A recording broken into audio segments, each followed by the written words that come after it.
어제 우리 교회에서 여름 성경학교 교사 강습회를 저희 교회에서 했습니다. 그 제목 말씀이 교회와 가정에 하나님 나라를 만들어요. 교회와 가정에 하나님 나라, 천국을 만들어요. 하는 주제의 말씀입니다. 어떤 강사분은 거기 하나의 방법으로 자녀들에게 매일 큐티, 매일 성경을 묵상할 수 있도록 그렇게 가르치라 하는 강사 목사님도 계셨습니다. 어찌됐든지 간에 우리의 가정을 또 교회를 천국으로 만들어야 됩니다. 힘써 그러한 교회를 또 가정을 만들어가는 우리 모든 믿음의 성도님들 되시기를 바랍니다. 우리가 저번 주부터 매일 성경 이 히브리서 말씀을 묵상하고 있습니다. 히브리서는 신약의 구약과 같은 그런 책입니다. 신약에 있는 구약과 같은 책이 이 히브리서입니다. 제목 말씀도 히브리서 하니까 마치 구약 같은 느낌이 들지 않습니까? 성경을 찾을 때 초신자들이 실수하는 부분이 이겁니다. 히브리서는 구약에 있는 줄 알고 막 찾으신 분들도 많이 계셨습니다. 하여간 신약은 서신서가 많기 때문에 끝에가 서자, 이 서자로 끝나면 거의 다 신약입니다. 신약. 자, 먼저 이 저자가 누구인가 하는 게 중요합니다. 이 터툴리아는 누구냐면 삼위일체를 처음으로 이야기했던 그러한 사람입니다. 성경은 삼위일체란 말이 없습니다. 성경은 삼위일체라는 말이 없습니다. 저도 사실 신학교 처음 들어갈 때 그 말에 충격을 받았습니다. 왜냐하면 목사님의 설교 가운데 삼위일체라는 말들이 많이 사용됩니다. 저는 당연하게 있을 줄 알았습니다. 그런데 가르치는 교수님이 성경에 삼위일체라는 말은 한마디도 없습니다. 저는 처음에 충격이었습니다. 충격. 하지만 성경 전체가 구약과 신약이 삼위일체를 지지하고 있는 것은 분명합니다. 이 삼위일체라는 용어를 처음 사용했던 사람이 터툴리안입니다. 교부입니다. 이 사람이 이 히브리서 저자를 바나바가 썼다 그렇게 주장합니다. 그리고 루터는 사도행전 18장에 있는 말씀을 근거로 아볼로가 썼다 이렇게 주장합니다. 사도행전 18장 24절에 이렇게 기록된 말씀이 있습니다. 알렉산드리아에서 난 아볼로라는 유대인이 에베소에 이르니 이 사람은 언변이 좋고 성경에 능통한 자라. 이 부분입니다. 성경에 능통한 자라. 그래서 충분히 히브리서를 기록할 수 있는 능력 있는 사람이다. 그래서 이 루터는 아볼로를 지지했습니다. 아볼로가 썼다 이렇게 주장했습니다. 나머지 여러 기타 주장들을 보면 어떤 사람들은 누가가, 어떤 사람들은 빌립, 어떤 사람은 브리스길라, 또 실라, 바울과 실라 함께 다녔지요. 그 실라, 또 클레멘트, 이런 사람들이 히브리서를 기록했다 이렇게 주장들 합니다. 근데 이 주장들은 사실은 좀 약합니다. 근거가. 근데 중요한 게 알렉산드리아 클레멘트입니다. 이 사람이 주후 215년경에 바울이 썼다고 주장했습니다. 근데 왜 이 히브리서를 바울이 썼다고 많은 사람 주장하지 않냐면 그 문체가 그렇습니다. 히브리서의 원문이 헬라어인데 헬라의 문체를 연구해 보면 지금까지 바울이 썼던 여러 문체들과 다릅니다. 사용하는 언어들이나 이런 것들이 도저히 바울이 썼다 보기가 어렵다. 그래서 이 바울의 그 주장을 반대하는 사람이 많았습니다. 근데 이 알렉산드리아의 클레멘트, 왜 알렉산드리아 클레멘트로 말하냐면 클레멘트가 두 사람입니다. 로마의 클레멘트가 있었고 알렉산드리아 클레멘트가 있습니다. 그래서 구분하기 위해서 표현을 그렇게 합니다. 알렉산더 클레멘트, 이 사람은 약 200년 이후의 사람이고, 그리고 로마의 클레멘트는 100년 이전의 사람입니다. 속사도 교부입니다. 속사도 교부. 속사도라고 하면 사도들 12제자 사도들의 제자들이 속사도라고 합니다. 속사도 교부라고 합니다. 로마의 클레멘트는 100년 이전의 사람입니다. 알렉산드리 클레멘트는 그 이후로 한 215년경이니까 한참 후에 있는 교부 시대 교부입니다. 이 알렉산드리 클레멘트가 중요한 이유가 뭐냐면 그가 이렇게 주장합니다. 분명히 바울이 기록했다, 히브리서는. 근데 문체가 다르다. 이유가 뭐냐면 바울이 이 히브리서를 히브리어로 기록하고 누가가 헬라어로 번역했다라고 그렇게 주장했던 겁니다. 그래서 사도 바울이 기록했을 것이다, 이렇게 주장하는 신학자들이 많습니다. 그리고 결정적으로 칼빈, 우리가 사실 칼빈을 따르고 있죠. 칼빈은 자신 있게 얘기합니다. 칼빈이 이렇게 얘기합니다. 히브리서의 저자가 바울이 아님을 의심할 여지가 없다, 그렇게 말하고 있습니다. 칼빈이 굉장히 말에 대해서 신학자이기 때문에 굉장히 조심하는 사람입니다.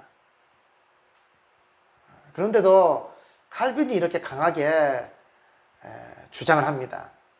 이 히브리서 저자가 바울이 쓴 것이 아님을 의심할 여지가 없다라고 그렇게 주장합니다. 사실 그래서 이 히브리서를 사도 바울이 기록했을 것이다 주장하는 신학자들이 많습니다. 또 반대로 또 그만큼 히브리서를 누가 기록했는지 모른다, 이렇게 주장하는 사람들이 많고, 저는 이 히브리서를 바울이 주장했을 것이다, 저는 그렇게 보여집니다. 저도 뭐 신학자가 아니기 때문에 이렇게 말하고 자신 있게 말할 수는 없지만 책을 쓴다는 것, 글을 쓴다는 게 쉽지가 않습니다. 아볼로가 성경에 능통한다 해도요, 글을 쓴다는 것하고 성경에 능통하고 설교를 잘하는 것하고 이건 또 다른 면입니다. 그래서 저는 성경을 가장 많이 기록한 바울이 기록했을 것이다, 그렇게 생각됩니다. 저는 앞으로 이제 매일 성경의 히브리서를 우리가 히브리서 말씀을 가지고 묵상하니까 저는 바울이 썼다라고 주장하고 말씀을 전하겠습니다. 자, 두 번째, 기록 연대입니다. 언제 기록했느냐 하는 겁니다. 우리는 이게 왜 중요한가? 정말 중요한, 언제 기록했다는 거 정말 중요합니다. 왜냐하면 언제 기록했느냐에 따라서 그걸 어떻게 해석하느냐, 번역하느냐, 이게 달라집니다. 지금 우리가 쓰는 언어들은 굉장히 줄여서 이야기하지 않습니까? 지금 있는 언어하고 조선시대에 아니면 100년 전만 하더라도 그때 사용됐던 언어하고, 물론 100년 전에도 조선시대겠죠? 그러니까 언어들이 차이가 많습니다. 그래서 그 언어들 때문에 어떻게 번역해야 되느냐, 이게 분명히 큰 차이가 있습니다. 자, 이 기록연대는 주후 AD 64년부터 67년 사이에 기록한 것으로 여겨집니다. 그 이유가 뭐냐면, 첫 번째, 로마의 클레멘트가 그의 서신서에서 히브리서를 인용합니다. 언제 인용하냐면 주후 95년입니다. 주후 95년경에 그의 서신서에서 히브리서를 인용합니다. 그러면 최소한 95년 이전에 히브리서가 기록됐다는 겁니다. 그리고 결정적으로 뭐냐면 성전 파괴가 중요합니다. 성전 파괴가 AD 70년입니다. 이거는 기억하셔야 됩니다. 성전 파괴가 주 70년인데 성전 파괴가 이루어졌다는 이 사실이 기록된 것이 전혀 없습니다. 또 약간 암시적으로 그렇게 기록한 내용도 전혀 없습니다. 언제입니까? 분명 주 70년 이전에 기록했다는 것이 확실합니다. 그리고 마지막 여러 가지가 있습니다. 사실 뭐 10가지 넘는 게 있는데 마지막 세 번째, 이 제사와 관련된 이 동사가 전부 다 현재형으로 사용됐습니다. 그러니까 성전 파괴가 이루어지지 않았습니다. 그러니까 그 헤롯 대성전에서 여전히 제사를 드리고 있었다는 걸 알 수 있습니다. 그러니까 기록 연대가 64년에서 67년경 그때로 잡고 있는 겁니다. 이렇게 볼 때 사도 바울이 67년에 순교를 당합니다. 그러면 얼마나 절박하게 이 히브리서를 기록하고 있는지를 우리는 알 수 있습니다. 좀 매우 긴박하게, 매우 절박하게 이 히브리서를 기록하고 있다는 겁니다. 자, 세 번째, 누구를 대상으로 기록했느냐는 겁니다. 그 대상이 누구냐? 우리가 일반적으로 딱 두 가지입니다. 이방인을 위해서 기록했느냐, 아니면 예수 믿는 사람들을 위해서 기록했느냐. 우리가 이걸 딱 생각하셔야 됩니다. 자, 이 히브리서는 유대인, 그리스도인들을 대상으로 기록했습니다. 이방인들을 대상으로 기록한 게 아닙니다. 유대인으로서 예수 믿는 그러한 그리스도인들을 대상으로 썼다는 겁니다. 그 이유가 뭐냐면 전개 방식이 구약 성경을 많이 인용합니다. 그리고 이 수신자들이 이미 알고 있을 것이라는 그 전제하에서 대제사장 제도라든지 성막 구조라든지 모세의 언약, 또 제사 의식, 이거는 이미 알고 있다는 전제하에서 기록되고 있다는 것을 알 수 있습니다. 자, 그렇다면 기록 목적이 무엇이냐? 자, 여기까지 우리가 살펴봐야 됩니다. 기록 목적, 왜 이 히브리서를 기록했느냐 하는 겁니다. 그 당시에 두 가지 굉장히 큰 핍박이 있었습니다. 로마로부터 엄청난 핍박이 있었고, 로마 대제국으로부터, 그리고 하나 더, 유대교로부터 거기에 더 엄청난 핍박이 있었습니다. 우리 기독교 역사상 사실 이방의 세력에 의해서 죽임을 당하는 것보다도요, 유대교나 또는 구교죠, 카톨릭에 의해서 우리 개신교가 핍박을 당하고 순교를 당한 게 훨씬 더 많습니다. 그러니까 이 당시에 두 가지 엄청난 핍박이 있었는데, 로마의 엄청난 그 핍박과 더불어 유대교에 대한 엄청난 핍박이 있었습니다. 그래서 유대교로 다시 돌아가려고 하는, 이미 돌아간 사람도 많습니다. 유대교로 다시 돌아가려 하는 유대인 신자들이 많았다는 겁니다. 돌아가려고 믿음이 흔들리는 그러한 신자들이 많았습니다. 그래서 사도 바울은 긴급하게, 그리고 절박함으로 예수를 믿는 그 믿음, 그 소망이 흔들리지 않도록 하기 위해서 기록했던 것입니다. 그 당시는 정말 이 교회로서는 매우 긴박한 상황이었습니다. 위기의식을 느꼈을 것입니다. 왜냐하면 이미 유대교로 떠나는 자들이 많이 있었고, 지금 있는 사람들도 지금 믿음이 또 소망이 흔들 흔들리는 사람들이 많이 있었기 때문입니다. 그래서 이러한 절박한 심정으로 사도 바울이 히브리서를 기록했다, 이렇게 보고 있습니다. 지금 종말을 사랑하는 이 시대, 우리 성도들에게 이 히브리서는 너무나 중요합니다. 특히 한국교회, 저는 이 히브리서는 너무너무 중요하다라고 그렇게 믿습니다. 왜냐하면 지금 한국교회가 위기입니다. 이 IMF를 거치면서, 그리고 교회가 세속화되면서 세상으로, 특히 카톨릭으로 이렇게 전향하는 성도들이 많았습니다. 세상으로 떠나는 성도들도 많았습니다. 지금 아직 통계는 안 나왔지만 이 코로나19 이 지나고 아마 많은 성도들이 교회를 떠났을 것이다 라고 여겨집니다. 그러한 상황 가운데 이 히브리서는 너무너무 중요한 위치에 서 있습니다.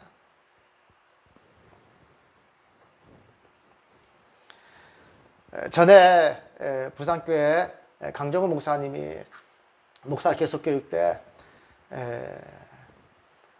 그 당시에 한국 개신교의 숫자를 600만으로 보았습니다.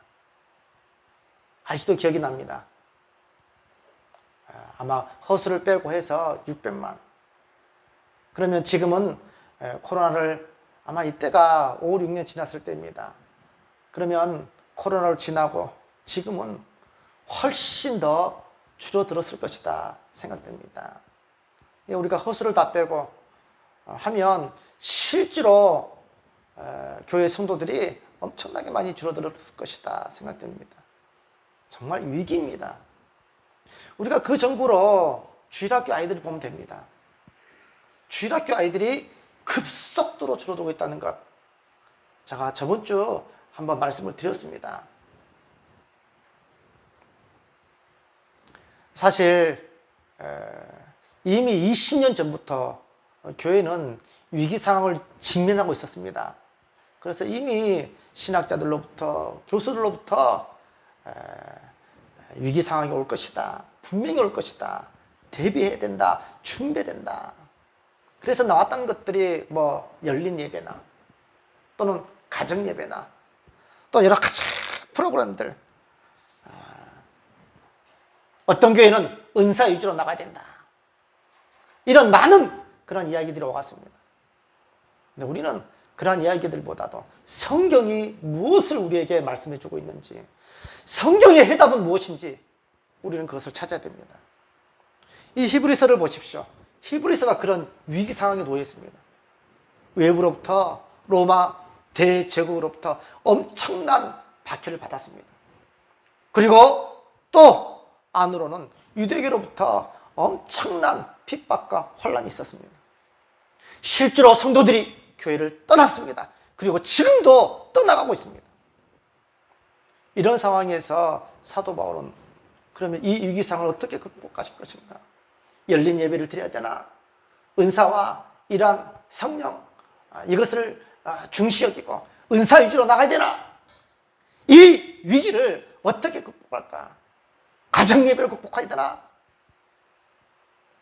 사도 바울은 그는 히브리서 1장부터 시작해서 마지막까지 오직 예수 그리스도가 누구이신가? 그것을 그는 문제의 해답으로 제시하고 있습니다. 예수가 누구인지 인격적으로 만나면 결코 흔들릴 수 없다는 겁니다. 어떤 핍박과 어떤 환란이 오더라도 결코 흔들릴 수 없다는 겁니다. 왜 그렇습니까? 자기 자신이 그 예수를 만났기 때문입니다. 그렇게 예수를 핍박하고 예수 믿는 사람들을 잡아 죽이고 그 일에 최고로 앞장섰던 사람이 사도 바울입니다. 그가 누구를 만났습니까?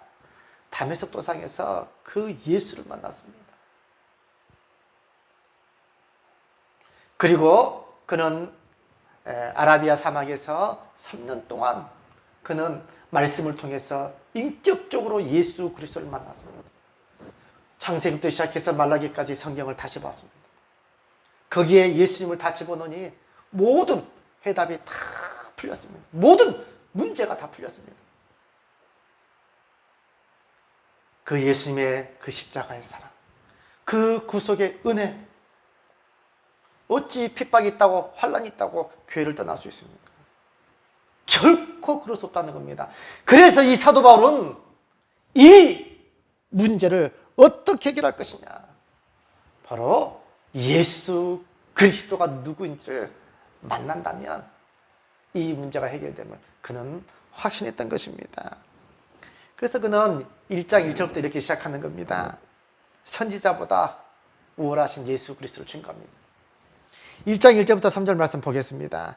옛적의 선지자를 통하여 여러 부분과 여러 모양으로 우리 조상들에게 말씀하신 하나님이 이 모든 날 마지막에 아들을 통하여 우리에게 말씀하셨습니다. 이 모든 날 마지막에 아들을 통해서 우리에게 말씀해 주셨습니다. 이게 뭐냐면 예수님은 계시의 종결자가 되시는 겁니다. 마지막 마침이 되시는 거예요. 이제는 많은 이단들이, 많은 거짓 그리스도인들, 거짓 그리스도가 나타난데도 다 거짓입니다. 다 적그리스도입니다. 왜냐하면 예수만이 계시의 종결자가 되고 계시의 마침이 됩니다. 두 번째, 이 아들을 만유의 상속자로 세우시고, 만유의, 이 세상 모든 만유의 상속자입니다. 그래서 예수님께서 마태복음 28장에 하늘과 땅의 모든 권세를 내게 주셨으니 만유의 상속자입니다. 또 세 번째, 그로 말미암아 모든 세계를 지으셨느니라. 예수 그리스도는 창조자입니다. 그로 말미암아 모든 세계를 지으셨느니라. 예수 그리스도는 창조자가 되십니다. 그리고 네 번째, 이는 하나님의 영광의 광채시요 그 본체의 형상이시라. 영광의 광채시고 그 본체의 형상이시라. 누굽니까? 곧 하나님입니다. 하나님과 똑같은 분입니다. 이 예수 그리스도는 하나님과 똑같은 분입니다. 다섯 번째, 그의 능력의 말씀으로 만물을 붙드시며 만물을 붙들고 계시는 겁니다.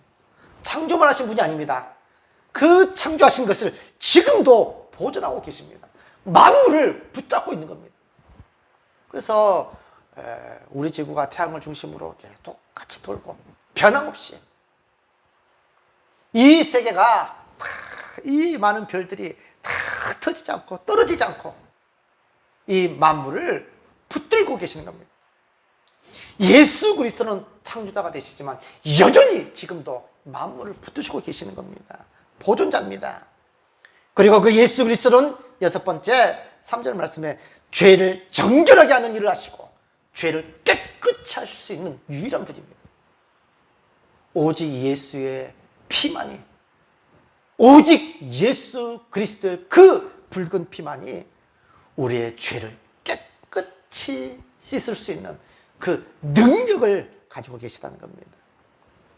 다시 말씀드리면 죄 사함을, 죄 사유의 권세를 가지신 분입니다.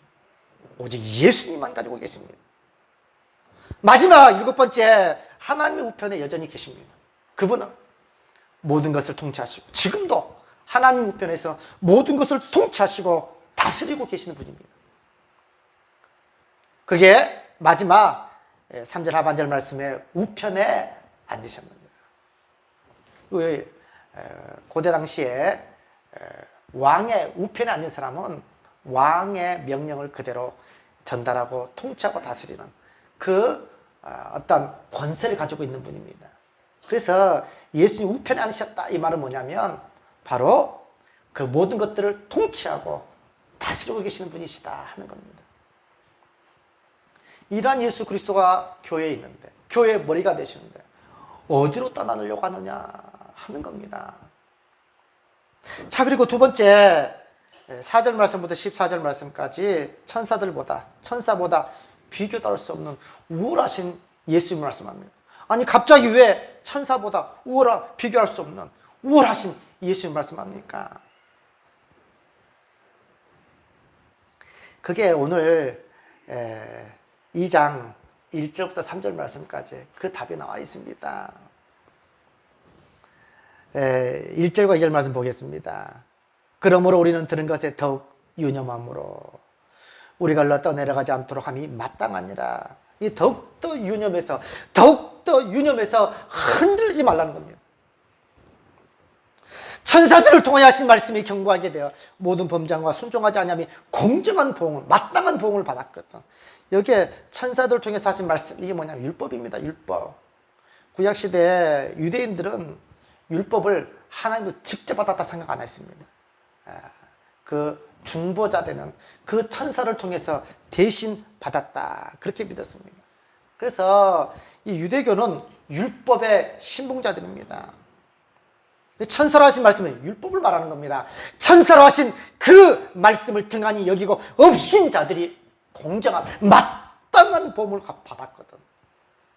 하물며 정말 계시의 종결자가 되시고 만유의 상속자가 되시고 창조자가 되시고 그것을 만물을 붙드시고 계시고 죄사함의 권세를 가지시고 그리고 하나님의 우편에 계셔서 모든 것을 통치하고 다스리신 그분의 말씀을 등한히 여기며 어찌 그 무시무시한 하나님의 심판을 피할 수 있겠느냐 하는 겁니다. 왜 유대교로 돌아가려고 하느냐? 천사들보다도 비교도 할 수 없이 우월하신 예수 그리스도가 교회에 계시는데 왜 유대교로 돌아가려고 하느냐? 그래서 4절 말씀부터 14절 말씀까지 예수님은 누구인가? 천사들과 비교해서 예수님이 누구인가를 말씀해 주는 겁니다. 더욱 아름다운 이름을 얻으셨습니다. 예수님은 천사들보다 비교도 할 수 없는 더욱 아름다운 이름을 얻으셨습니다. 너는 내 아들이라. 천사들 중에 누구에게 이렇게 말한 적이 있습니까? 또다시 이 4절 말씀에 나는 그에게 아버지가 되고 그는 내게 아들이 되리라. 그렇게 하셨느냐? 그렇게 하신 천사들이 없습니다. 물론 여호와의 증인은 예수님을 천사들 중에서 가장 제일 으뜸되는 그 천사를 자기의 양아들로 삼았다는 겁니다.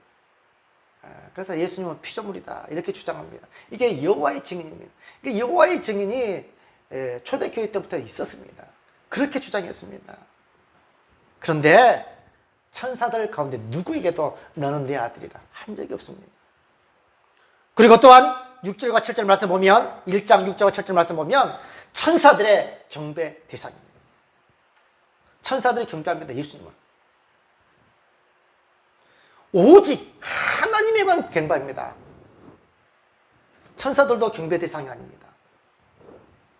나중에 보니까 8절 말씀에 아들을 뭐라고 호칭하냐면 아들에 관하여는 뭐라고 하냐면 하나님이요. 아니 어떻게 이룰 수 있습니까? 하나님이 아니면 어떻게 천사라면 천사에게 하나님이요 그럴 수 있습니까? 아들에 관하여는 이렇게 얘기하는 겁니다. 하나님이여 예수 그리스도가 하나님이라는 사실입니다. 어찌 이러한 예수 그리스도 천사들하고는 비교도 할 수 없는 우월하신 예수 그리스도가 이 교회에 계시는데 어떻게 교회를 떠나려고 하느냐? 결코 있을 수 없느니라 하시는 겁니다. 율법을 거역했던 구약의 사람들이, 성도들이 얼마나 많은 그러한 진멸과 심판을 당했습니까? 하나님의 진노의 잔을 마셨습니까? 율법을 등한히 여겼던, 율법을 없이 여겼던 그들이 얼마만큼 큰 심판을 당했습니까? 하물며 천사들을 통하여 준 이 말씀, 이 율법과는 비교도 할 수 없는 하나님께서 친히 하신 그 말씀, 이 복음입니다. 이 복음을 등한히 여기면 어찌 그 보응을, 그 무시무시한 심판을 피할 수 있겠느냐 하는 겁니다. 실제로 유대교로 돌아가려고 하는 사람들이 많았습니다. 많은 사람들이 흔들리고 있었습니다. 그래서 본문은 아들을 통하여 이미 계시의 종결자로서 예수 그리스도 그 아들을 통해서 주신 이 복음, 이 기쁜 소식, 더욱더 유념만 하는 겁니다. 더욱더 유념만 하는 겁니다. 왜 어리석게도 다시 유대교로, 왜 유대교로, 율법주의자들로 왜 돌아가려고 하느냐? 이것과는 비교도 할 수 없는 분이 교회에 계시는데, 교회의 머리가 되시는데 왜 그리로 돌아가려고 하느냐? 그래서 3절 말씀에 우리가 이같이 이 큰 구원을 등한히 여기면 어찌 그 복음을 피하리요? 도저히 피할 수 없다는 겁니다. 이 큰 구원을 등한히 여기지 말라는 겁니다. 이 큰 구원을 가볍게 여기지 말라는 겁니다. 결론 말씀으로 말씀드리겠습니다. 사랑하는 성도 여러분, 이 모든 날 정말 이 마지막에 이 예수 그리스도 아들을 통해서 주신 이 복음이 얼마나 값진 복음인지, 얼마나 귀한 말씀인지 아십니까? 쉽게 교회를 떠나고 쉽게 교회를 버리고 그렇게 하는 것이 얼마나 큰 죄인지 아십니까?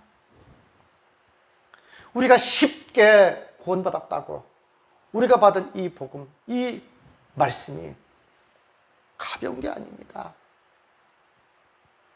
그저 싸구려 그런 이 값진 이 복음을 싸구려 취급해서는 결코 되지 않습니다. 하나님께서 아들을 통해서 이 주신 이 복음, 이 구원은 너무나 값진 구원입니다. 엄청난 대가를 지불하고 이루신 너무나 값비싼 복음입니다. 우리가 값으로는 도저히 계산할 수 없기에 우리에게 거저 주신 겁니다. 이 값비싼 값진 복음을, 이 구원을 가볍게 여기지 마십시오. 예수 그리스도만 믿으면 구원받는다, 맞습니다. 그런데 너무나 싸구려, 너무나 귀하지 않기 때문에 그렇게 거저 준 게 아닙니다. 값으로는 계산할 수 없는 너무나 값진 복음이기 때문에 우리에게 은혜로 선물로 주신 것입니다.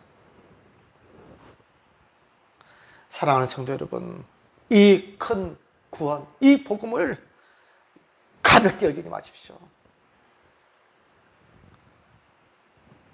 만약 오늘 말씀처럼 우리가 이같이 이 큰 구원, 이 큰 복음 등한히 여긴다면 어찌 그 복음을 피하리요? 구약시대의 율법으로도 율법을 가볍게 여겼던 사람들이 얼마나 큰 심판을 받았습니까? 하물며 율법하고는 비교도 할 수 없는 아들이 친히 이 땅에 내려보셔서 친히 주신 말씀입니다.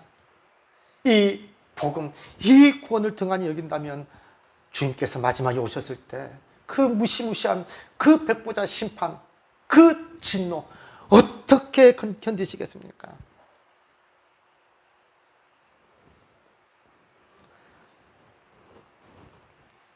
우리가 이 복음, 이 구원을 거저 받았다고 싸구려 취급하지 마십시오. 너무나 값진 것입니다. 주님께서 엄청난 대가로 지불하신 이 너무너무 값진 이 복음, 이 구원을 귀하게 여기시고 교회 머리 대신 주님이 계시는 이 교회를 위해서 끝까지 충성을 다하시는 저와 우리 믿음의 모든 성도님들 되시기를 주님의 이름으로 간곡히 부탁을 드립니다.